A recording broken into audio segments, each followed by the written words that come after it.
The Muddy Salvation, How One Man's Cunning Saved Thousands. The shadow in the jungle. The Philippine jungle breathed with 1,000 voices. Insects hummed their evening chorus. Birds called their final warnings before nightfall.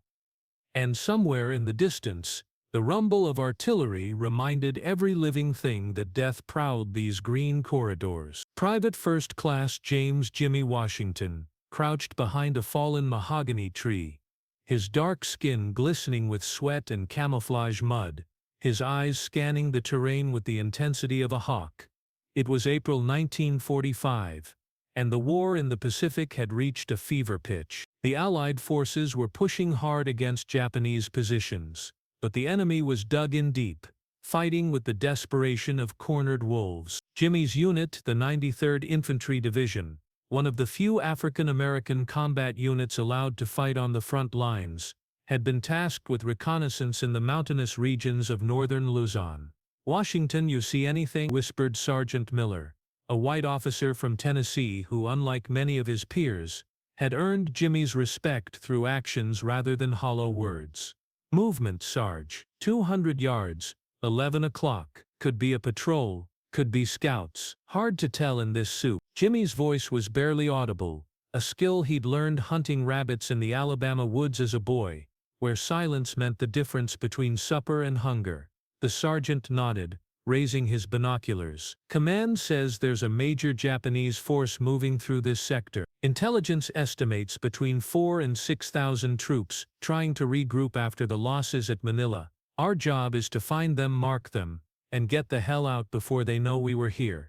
Jimmy understood the stakes. If they could locate this force, Allied bombers could decimate it before it reached defensive positions. If they failed, or worse, if they were discovered, this recon unit of 12 men wouldn't stand a chance against thousands of battle-hardened Japanese soldiers. As darkness fell like a velvet curtain, the unit moved deeper into enemy territory. Jimmy took point, his senses heightened to an almost supernatural degree. His grandmother, a woman who'd been born into slavery and lived to see her grandson in uniform, had always told him he had the sight, a gift for reading the land, for sensing danger before it arrived. "Boy," she'd said the day he left for training camp, her weathered hands gripping his shoulders, "you remember Psalm 23, Yea, though I walk through the valley of the shadow of death, I will fear no evil, for thou art with me, thy rod and thy staff, they comfort me." The Lord gonna walk with you through whatever valley you find yourself in. You trust that?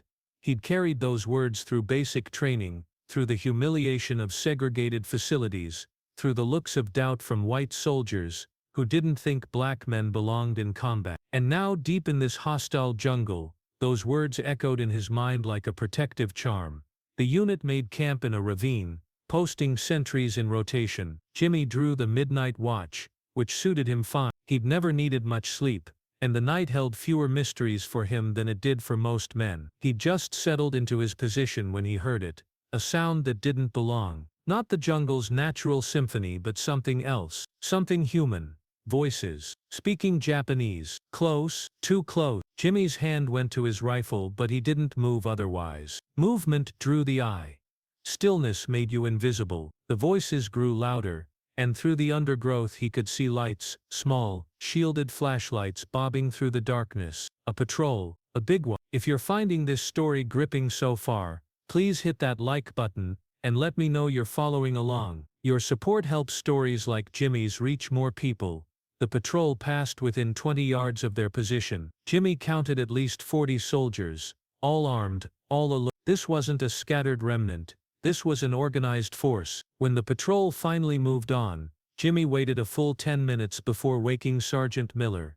"Sarge, we got a problem. Big one." Dawn broke with deceptive beauty, painting the jungle canopy in shades of gold and emerald. But beauty meant nothing to the 12 men who now found themselves in the worst position imaginable. As the morning light filtered through the trees, Jimmy and Sergeant Miller climbed to a vantage point on a rocky outcrop, and what they saw made their blood run cold. The valley below them swarmed with Japanese soldiers. Not hundreds, thousands. They moved like an army of ants, organized into columns, with artillery pieces, supply trucks, and what looked like at least a battalion of 10. This wasn't a scattered force regrouping.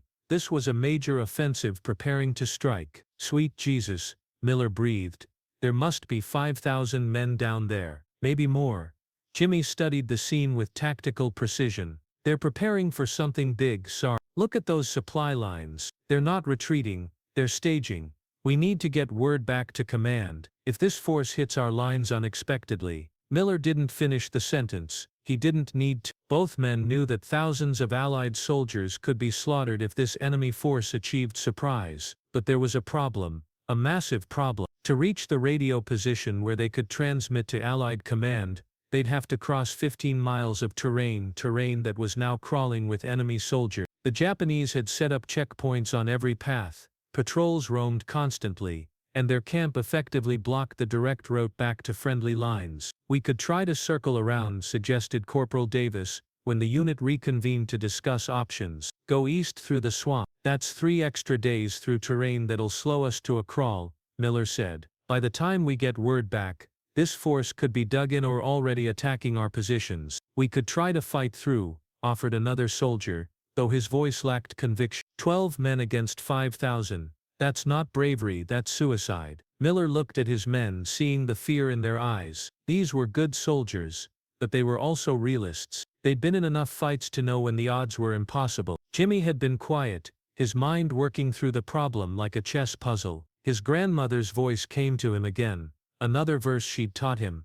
If any of you lack wisdom, let him ask of God that giveth to all men liberally, and upbraideth not, and it shall be given him. James, wisdom, not strength, not firepower, wisdom. Sarge, Jimmy said slowly, an idea forming in his mind like mist coalescing into shape. What if we don't try to avoid them or fight through them? What if we mislead them instead? Miller frowned. What are you thinking, Washington? I'm thinking about something my granddaddy told me once. During the Civil War, Confederate cavalry was hunting a group of escaped slaves trying to reach Union lines. The slaves couldn't outrun horses, and they couldn't hide their tracks completely. So you know what they did? The men leaned in, curious despite their fear.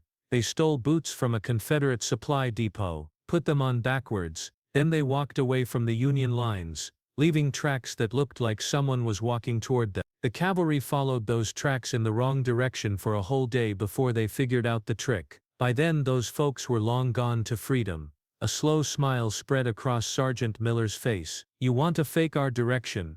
More than that, I want to fake our numbers, our direction, and our intent. Make them think a major force is moving in a direction that threatens their operation. Get them to shift position, to move their troops, to open up a route for us to slip through. This is where Jimmy's genius plan truly begins. If you want to see how this unfolds, drop a comment below with your thoughts so far. Jimmy's plan was audacious, risky, and required precision timing. But as Sergeant Miller studied the terrain and the enemy positions, he began to see how it could work. All right, Washington, talk me through it step by step. Jimmy used a stick to draw in the dirt. The Japanese are camped here in the valley. Their supply lines run east-west along this road. They've got patrols covering the northern approaches, because that's where our main force is positioned. But look here, he pointed to the southern edge of the valley, where a series of muddy tributaries fed into a larger stream. This terrain is too soft for heavy vehicles, so they've left it lightly guarded. They figure nobody would try to move troops through that swamp, because nobody would. Davis interjected. That mud is 3 feet deep in places. Exactly, which is why they won't expect what I'm proposing. Jimmy looked at his sergeant. We take our boots off, we walk backwards through that mud, making tracks that look like a large force. Maybe 100 men came out of the swamp and headed southwest, away from the Japanese camp and away from our actual lines. They'll think it's a flanking force trying to circle around, Miller said, understanding dawning. They'll think we're trying to cut off their retreat, or hit them from an unexpected direction. Right, but here's the key. We make it look fresh, like it just happened, and we leave empty ration tins, cigarette butts, maybe a dropped ammunition box. Make it look like a unit passed through in a hurry, trying to stay hidden but leaving just enough trace for their scouts to find. One of the soldiers, a young private named Torres, shook his head. Even if they buy it, so what? We're still trapped. No, Jimmy said patiently, because once their scouts report this flanking force, their commanders will have to respond. They'll send troops to investigate, to protect their flank. Look at their camp, those troops will have to come from their northern pickets, because that's where their mobile reserves are positioned. When they pull those troops to deal with the fake threat in the south, they'll open a gap in the north. That's when we move. The elegance of the plan was matched only by its danger. If the Japanese didn't buy the deception, or if they bought it but didn't respond as predicted, the American unit would be trapped in even more hostile territory. But if it worked, it could work, Miller admitted. It's crazy, but it could work. We'll need to move fast once we lay the false trail though. The window won't stay open long. They spent the rest of the day preparing. Using knives, they carefully removed their boots and studied the tread. Then Jimmy did something that struck the others as bizarre. He had each man carve slight variations into their boot soles, creating different patterns. Why? Davis asked.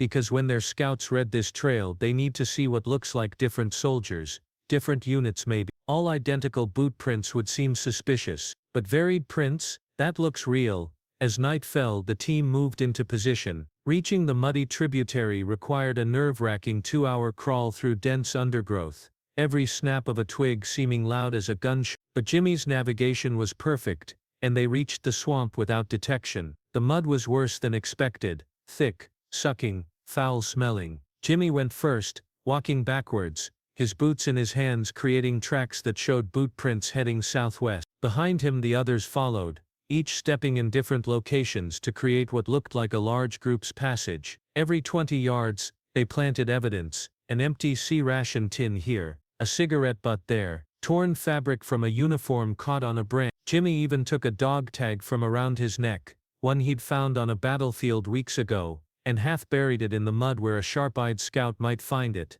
The work was exhausting. Creating a false trail for 100 men required walking nearly a quarter-mile backwards through thick mud, all while maintaining perfect silence. Jimmy's legs burned, his back ached, but he kept moving, kept checking the tracks, making sure everything looked authentic. That's good, he finally whispered. Now we double back carefully, using the stream to hide our real tracks. They waded through the cold water, every man acutely aware that dawn was approaching, and with it the likelihood of Japanese patrols discovering their false trail. Back at their concealed position, they waited. Waiting was its own kind of torture. As the sun rose, they could hear the Japanese camp coming to life below. Orders shouted, engines starting, the organized chaos of an army preparing to move. Then around mid-morning, they heard excited voices. A patrol had found the tracks. Through binoculars, Miller watched as Japanese scouts examined the false trail. They followed it, studied the evidence, and then one of them ran back toward the camp, clearly reporting what they'd found. Within an hour, the Japanese response began. Just as Jimmy had predicted, troops from the northern picket lines were being pulled south to investigate and counter the perceived flanking threat. Miller counted at least 3 companies being redeployed, over 400 men. Washington, the sergeant said softly, "You magnificent son of a gun, it's working." But Jimmy wasn't celebrating yet. "We need to wait for the right moment, Sarge. They'll leave a skeleton force on the north perimeter. We need to hit that window when the gap is widest, but before they realize they've been fooled. Jimmy's plan is working, but the most dangerous part is still ahead." Subscribe to follow this incredible true story to its conclusion. The opportunity came at Fort. Miller had been tracking the Japanese troop movements carefully, and he saw it, a 30-minute window where the northern perimeter was held by a single undermanned platoon. Their attention focused more on the perceived southern threat than on the supposedly secure northern approach. "This is it," Miller whispered. "We go now, we go fast, and we don't stop for anything. Washington, you lead. Get us home." Jimmy nodded, checking his compass one final time. Then he moved and 11 men followed. They crossed the first quarter mile at a crouching run, using every scrap of cover. Jimmy's senses were screaming. Every shadow could hide an enemy, every sound could be an alert being raised. But his grandmother's words steadied him. "Yea, though I walk through the valley of the shadow of death, I will fear no evil." This was his valley. This was his test. Halfway through the danger zone, they heard shouting behind them. Someone had spotted them, or spotted some. Jimmy didn't look back. "Faster," he hissed. "Stay low but move." Gunfire erupted, bullets snapping through the foliage. Private Torres grunted and stumbled, hit in the leg. Without breaking stride, Corporal Davis hauled him up and half-carried him. They crashed through a stream, scrambled up an embankment, and suddenly they were in thicker jungle, the sounds of pursuit fading behind them. But Jimmy knew this was far from over. The Japanese would be mobilizing now, realizing they'd been deceived. The race was. For 6 hours, the unit pushed through brutal terrain. Jimmy navigated by instinct and memory, choosing paths that vehicles couldn't follow, terrain too difficult for a large pursuing force. His legs felt like they were on fire, his lungs burned, but he didn't slow down. As darkness fell, they finally reached the radio position, an Allied outpost on a fortified hilltop. The sentries nearly shot them before recognizing their uniforms. "We need command on the radio now," Miller shouted as they stumbled into the compound. "We have critical intelligence on enemy positions." Within minutes, Miller was relaying coordinates and force estimates to a stunned operations officer. "I'm telling you, sir, 5,000 troops, minimum, staging in grid sector Charlie 79. They're preparing for a major offensive, possibly targeting the 37th Division's flank. Can you confirm these numbers, Sergeant?" The voice crackled through the radio. "I can, sir. We observed them directly for over 8 hours. These figures are solid." There was a pause, then "Copy that, Sergeant. Stand by." 15 minutes later, the night sky to the south lit up with explosions. American bombers, scrambled from air bases, were hitting the Japanese concentration. The radio officer received reports as they came in: direct hits on supply depots, artillery positions destroyed, troop formations scattered. The intelligence Jimmy's unit had gathered, and the ruse that had allowed them to escape with it, had just prevented what could have been a catastrophic surprise attack on Allied positions. Thousands of American lives had been saved. Later, as a medic tended to Torres's leg wound, and the exhausted men finally allowed themselves to believe they'd made it, Sergeant Miller sat down next to Jimmy. "Washington, I've been in this man's army for 12 years. I've seen brave men, smart men, tough men, but what you did today, that was something else. That backwards track trick, the way you read that terrain, the timing, you saved this unit. More than that, you might have saved this whole operation." Jimmy was quiet for a moment, staring into the small fire they'd built. "Sarge, you know what I kept thinking about out there? This verse my grandmother taught me: 'The Lord is my light and my salvation, whom shall I fear? The Lord is the strength of my life, of whom shall I be afraid?'" He looked at Miller. "Saw, my whole life, people told me what I couldn't do, where I couldn't go, what I wasn't smart enough for. But my grandmother, she taught me that God doesn't see color, He sees hearts. He gives wisdom to anyone who asks, and strength to anyone who trusts Him." Miller was silent for a long moment. Then he said, "I grew up in Tennessee, Washington. I was taught a lot of things that I'm learning weren't true. Working with men like you, fighting alongside you, watching what you can do, it's changing me. And I think maybe that's part of why we're all here, fighting this war. Not just to defeat an enemy, but to learn to see each other clearly." The next morning, Jimmy wrote a letter to his grandmother. He told her about the valley he'd walked through, about the shadow of death that had followed them, and about how her words, her faith and her prayers had carried him through. He told her that he'd finally understood what she'd been trying to teach him all those years,